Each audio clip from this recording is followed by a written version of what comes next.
excited to give my final speech at Toastmasters. It's been quite a journey, very fun, which falls in line with today's theme of journeys and lifetime. As you can see, my Big Bang has a timeline also.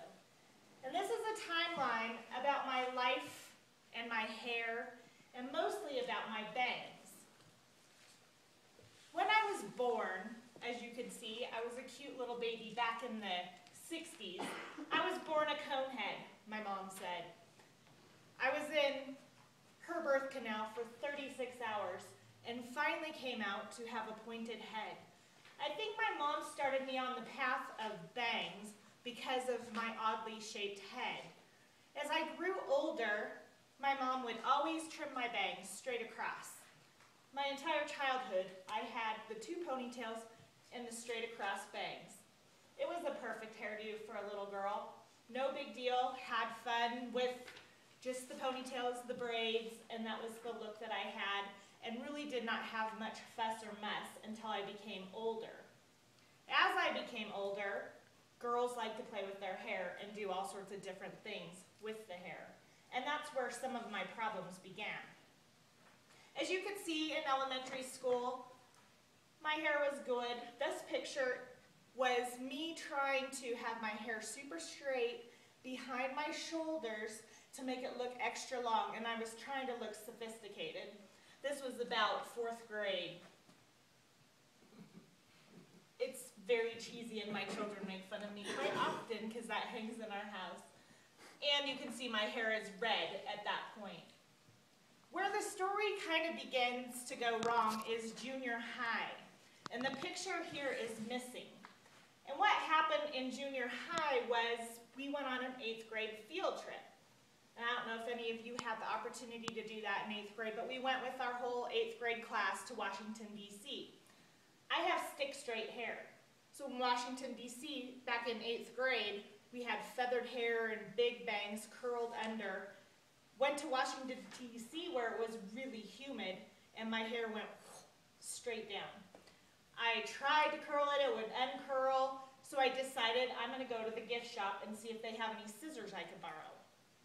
So I did. I went to the gift shop. They had scissors that they let me borrow, and they were those big, huge metal scissors, you know, with the big handles, but I was sure that would work.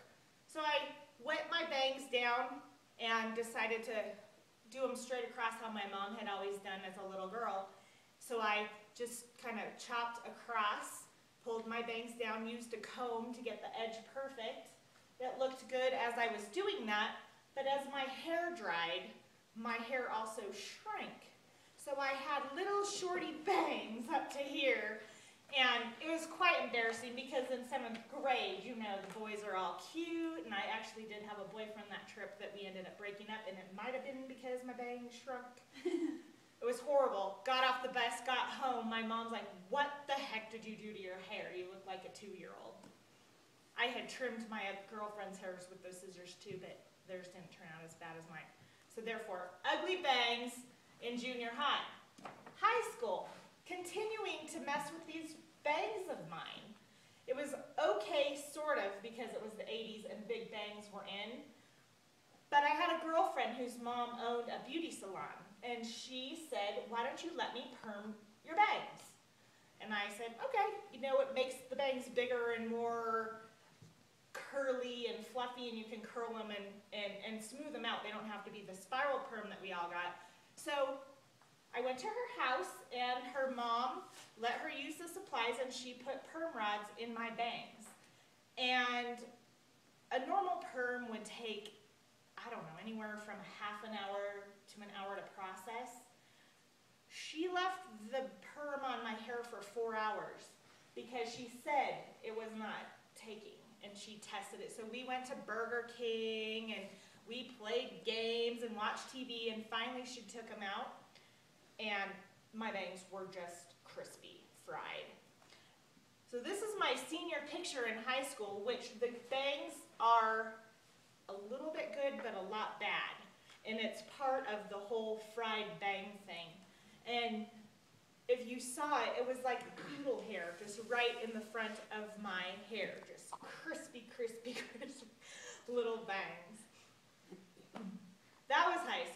Moving on to college, it was all about the Aquanet and spraying your hair back with all the different Aquanet hairsprays and things that you could do. In the 80s, we used the crimpers, and this is still the crimper back that I used in college and high school, where you made your hair go zigzag, and I use it on my daughter today.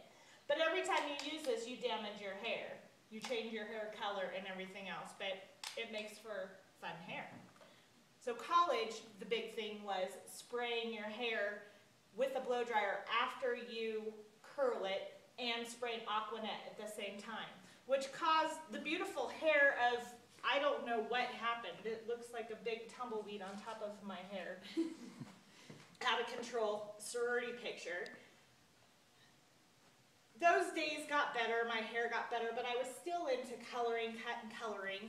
And it's a hair obsession that I truly would like to get rid of. I don't know where it came from. My sister has the same thing. She tends to cut her own hair. All our hairdressers say, do not cut your bangs, we'll cut your bangs for free. But we never listen to them.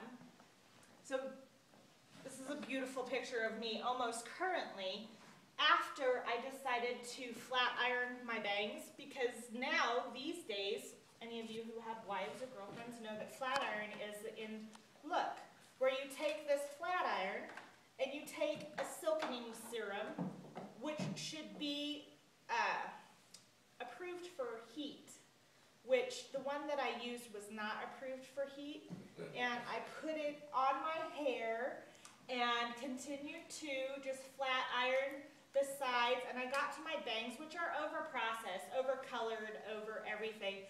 I put it on my hair, and a big shot of smoke comes out. I was like, holy cow, what was that? It was as if my hair was rubber, and it just melted, and there's little, it was almost like the perm, but more melty. What the heck did I just do to myself? I mean, hair is important. We all wear our hair on our head, and everybody sees it. You can't hide it. As if you nicked your leg when you're shaving, the hair is there. So I fried my hair. My friends are like, Krista, put mayonnaise on your bangs and maybe it will help it. And so this is my mayonnaise picture that I put the mayonnaise on my hair and sent it to my friend. But we don't have regular mayonnaise in our house. We have like the olive oil with peppercorn mayonnaise. So I had that in my hair and had little pieces of pepper all over my forehead. And my poor husband, he's like, what the heck do you have in your hair? You smell like a sandwich and you big black dots. It didn't really work. And it's been about a year and a half that I've been suffering with what I call shard bangs after this incident. So when they fried and the mayonnaise didn't work, I decided I would cut my bangs myself. I did not use the gift shop scissors. I used some other, not hair cutting scissors, just sharper scissors. And thought if I trimmed off the bad ends, it would look better and I could smooth it down with the flat iron again, which I'm forbidden to use it. My husband says, no, my girl, get that flat iron out of our house, but I still have it. Didn't work, so I thought maybe I should cut to the edge of my hair up here and just get that whole piece off. Well, as soon as that started growing out, it was protruding through my bang. There's nothing you can do for shard bangs, I tell you right now, except hats. So that's where, this is me being sad, like you can see how shardy those little bangs are. They're just fried. So then I discovered hats. And I have a great hat collection now. I have, this is my favorite hat. I have about 10 hats, and I've been wearing hats, and you guys all know, seeing my speeches for probably the last 6 months to a year. And what I decided is the best hairdo is this face in a hole. And that's one of those things I put my little face in with the beautiful hair, not my own because I just am not allowed to have that, I guess, with my little shardy bangs sticking out. And I consider that perfect hair. So the conclusion is, as a woman or husbands of wives or friends, you should warn them about using the right products with the right equipment and tell them that their hair could suffer for a long time. But what I'd like to say in final conclusion is, hats off to good hair. Don't think I'm that.